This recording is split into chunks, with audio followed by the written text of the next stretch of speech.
Jadi gimana caranya kalian bisa ngedapetin relaksasi kredit bagi kalian yang usahanya atau pendapatannya menurun akibat virus COVID-19?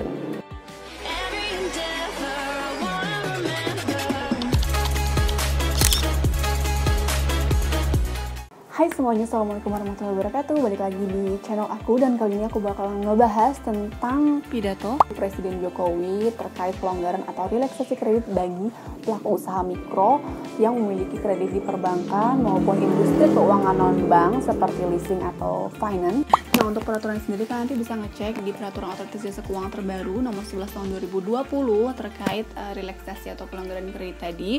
Kalian bisa baca peraturannya, nanti aku kasih linknya di sini untuk peraturan itu terkait stimulus perekonomian nasional sebagai kebijakan counter-cyclical dampak penyebaran coronavirus disease 2019. Oke, kita akan ngebahas frequently asked question. Susah banget nyebutnya. Oke, pertama-tama ini aku bakal ngebacain frequently asked question yang dirilis tanggal 25 Maret 2020 tertanda Humas Otoritas Jasa Keuangan. Ini kelanjutan dari statement dari Presiden Jokowi ya terkait kelonggaran atau stimulus dampak COVID-19. Yang pertama, apakah restrukturisasi hanya untuk batasan plafon 10 miliar saja? Jadi pada POJK nomor 11 tahun 2020 tentang stimulus perekonomian nasional sebagai kebijakan counter-cyclical mengatur bahwa debitur yang mendapatkan perlakuan khusus dalam POJK ini adalah debitur yang mengalami kesulitan untuk memenuhi kewajiban pada bank karena debitur atau usaha debitur terdampak penyebaran COVID-19, baik secara langsung maupun tidak langsung pada sektor ekonomi antara lain pariwisata, transportasi, perhotelan, perdagangan, pengolahan, pertanian, dan pertambangan. Dalam POJK ini jelas diatur bahwa pada prinsipnya bank dapat melakukan restrukturisasi untuk seluruh kredit atau pembiayaan kepada seluruh debitur, termasuk debitur UMKM, sepanjang debitur tersebut teridentifikasi terdampak COVID-19. Pemberian perlakuan khusus tersebut tanpa melihat batasan plafon kredit pembiayaan. Udah jelas ya ini, jadi nggak ada batasan 10 miliar atau di atas 10 miliar. Jadi ini semuanya bisa asalkan dapat dibuktikan bahwa nasabah tersebut memang terdampak secara langsung maupun tidak langsung dari penyebaran wabah COVID-19. Secara umum, bagaimana mekanisme dan restrukturisasi kredit atau pembiayaan tersebut? Kualitas kredit atau pembiayaan yang direstrukturisasi dapat ditetapkan lancar apabila diberikan kepada debitur yang teridentifikasi terkena dampak penyebaran COVID-19. Restrukturisasi kredit atau pembiayaan dilakukan mengacu pada POJK mengenai penilaian kualitas aset antara lain dengan cara penurunan suku bunga, perpanjangan jangka waktu, pengurangan tunggakan pokok, pengurangan tunggakan bunga, penambahan fasilitas kredit atau pembiayaan, atau konversi kredit atau pembiayaan menjadi penyertaan modal sementara. Berbagai skema tersebut diserahkan sepenuhnya kepada bank dan sangat tergantung pada hasil identifikasi bank atas kinerja keuangan debitur ataupun penilaian atas prospek usaha dan kapasitas membayar debitur yang terdampak COVID-19. Jangka waktu restrukturisasi ini sangat bervariasi tergantung pada asesmen bank atau debiturnya dengan jangka waktu maksimal 1 tahun. Jadi 1 tahun itu bukan jangka waktu yang harus diterapkan oleh masing-masing lembaga jasa keuangan, tetapi itu adalah jangka waktu maksimal. Ada 6 jenis kelonggaran yang akan diberikan bank atau leasing, tetapi itu diserahkan kembali kepada bank atau leasingnya. Apakah dia akan memberikan kebijakan berupa penurunan suku bunga atau perpanjangan jangka waktu, apapun itu, semua diserahkan dikembalikan lagi kepada lembaga jasa keuangannya, karena mereka yang dapat menilai bagaimana karakter dari debitur masing-masing ya. Jadi nggak bisa disamakan, masing-masing bank itu memiliki karakteristik debitur yang berbeda-beda. Berarti nanti setiap bank memiliki kebijakan yang berbeda-beda. Secara umum dalam pemberian restrukturisasi, bank mengacu pada POJK penilaian kualitas aset. Namun dalam penerapan ataupun skema restrukturisasinya dapat bervariasi dan sangat ditentukan oleh kebijakan masing-masing bank tergantung pada asesmen terhadap profil dan kapasitas membayar debiturnya. Agar dapat dipahami oleh masyarakat bahwa OJK menekankan kepada seluruh bank agar dalam pemberian kebijakan restrukturisasi ini dilakukan secara bertanggung jawab dan agar tidak terjadi moral hazard. Jangan sampai ini dimanfaatkan oleh pihak-pihak yang tidak bertanggung jawab, pre-rider atau aji mumpung. Ini terkait dengan debitur yang sebelumnya lancar namun kemudian jelas-jelas menurun kinerja usahanya sebagai dampak COVID-19. OJK justru meminta bank agar proaktif membantu debiturnya dengan menawarkan skema restrukturisasi yang tepat, baik dari sisi jangka waktu, besaran cicilan, ataupun relaksasi bunga. Sebagai suatu ilustrasi bentuk moral hazard dan pemberian restrukturisasi yang tidak bertanggung jawab antara lain adalah kebijakan restrukturisasi diberikan kepada nasabah yang sebelum merebaknya COVID-19 sudah bermasalah, namun memanfaatkan stimulus ini dengan memberikan restrukturisasi agar status debiturnya menjadi lancar. Ini yang harus dihindari oleh bank. Jadi bank juga diharapkan dapat proaktif untuk menilai nasabahnya masing-masing. Jangan sampai nasabah yang memang jelas-jelas dari awal sudah macet, pembayaran sudah lancar, kemudian diberikan restrukturisasi berdasarkan dari POJK stimulus COVID-19 ini. Jadi kepada nasabah juga dapat diperhatikan bagaimana pembayarannya sebelum pemerintah mengumumkan adanya wabah COVID-19 di awal Maret 2020. Itu pembayaran harus lancar. Sebagai dampak dari wabah COVID-19, ada kelonggaran cicilan kredit 1 tahun untuk rakyat kecil. Apa saja maksudnya? Kelonggaran sampai dengan 1 tahun tersebut mengacu pada jangka waktu restrukturisasi sebagaimana diatur dalam POJK stimulus. Kelonggaran cicilan yang dimaksud lebih ditujukan pada debitur kecil seperti sektor informal, usaha mikro, pekerja berpenghasilan harian yang memiliki kewajiban pembayaran kredit untuk menjalankan usaha produktif mereka. Misalkan pekerja informal yang memiliki tagihan kepemilikan rumah dengan tipe tertentu atau program rumah sederhana. Pengusaha warung makan yang terpaksa tutup karena ada kebijakan WFH. Relaksasi dengan penundaan pembayaran pokok sampai dengan 1 tahun tersebut dapat diberikan kepada debitur yang diprioritaskan.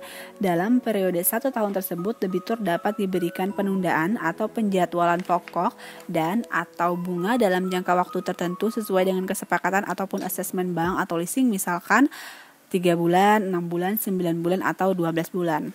Kebijakan jangka waktu penundaan yang diberikan sangat erat kaitannya dengan dampak COVID-19 terhadap debitur, termaksud masa pemulihan usaha dan kemajuan penanganan atau penurunan wabah COVID-19. Jadi tidak semua disamaratakan untuk kelonggarannya selama 1 tahun ya. Waktu 1 tahun itu tidak mutlak, bisa diberikan kelonggaran selama 3 bulan, 6 bulan, 9 bulan, maupun 12 bulan. Karena harapan kita penyebaran COVID-19 ini tidak selama itu, tidak sampai 1 tahun. Untuk leasing, apakah perusahaan pembiayaan juga melakukan asesmen sama seperti bank? Bagaimana larangan penarikan kendaraan bermotor oleh debt collector? Untuk nilai leasing senada dengan semangat yang saat ini sudah tertuang dalam POJK. Sementara OJK sedang melakukan finalisasi bentuk produk hukum setelah melakukan koordinasi dengan Asosiasi Perusahaan Pembiayaan Indonesia agar penerapannya tidak menimbulkan moral hazard. Dan sebagai catatan penting, OJK sementara waktu melarang penarikan kendaraan oleh debt collector. Namun ini diiringi kewajiban debitur yang sudah bermasalah sebelum wabah COVID-19 dan mengalami tambahan permasalahan karena wabah COVID-19. Diharapkan untuk menghubungi kantor leasing terdekat untuk dicarikan kesepakatan antara lain penjadwalan kembali angsuran. Maksud poin nomor 5 ini, untuk kebijakan dari perusahaan pembiayaan itu belum dikeluarkan aturannya dalam bentuk POJK. Namun yang sudah dikeluarkan kemarin itu yang mengatur tentang perbankan. Untuk leasing dan lembaga pembiayaan belum dikeluarkan, sedang dalam proses finalisasi atau pembentukan dari POJK tersebut. Bagaimana cara menyikapi jika masih ada debt collector yang berusaha melakukan penarikan kendaraan bermotor?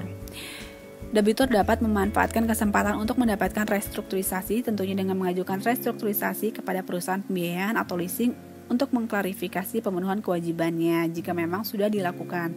Pengajuan dapat disampaikan secara online, baik itu email, website yang ditetapkan oleh bank atau leasing, tanpa harus datang bertatap muka. Sekarang ini debt collector diminta untuk dihentikan sementara untuk menarik kendaraan. Karena ini bagian dari tuntutan segera bisa membantu masyarakat yang terdampak langsung.